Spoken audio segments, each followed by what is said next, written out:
How to turn off restricted mode on YouTube. Hey everyone, welcome back to the channel. In today's video, I'll show you how to turn off restricted mode on YouTube. So restricted mode is a feature that helps to filter out potentially mature content.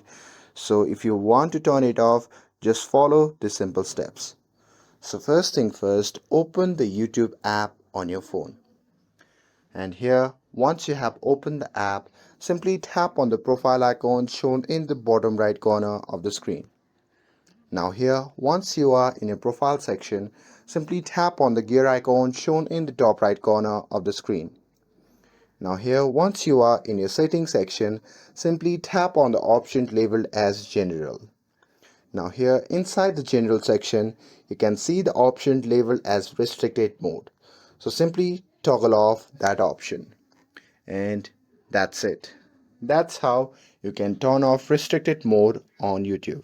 With this, if you found this video helpful, then don't forget to like, share and subscribe to get updated for more videos. Thanks for watching and I'll see you in the next video.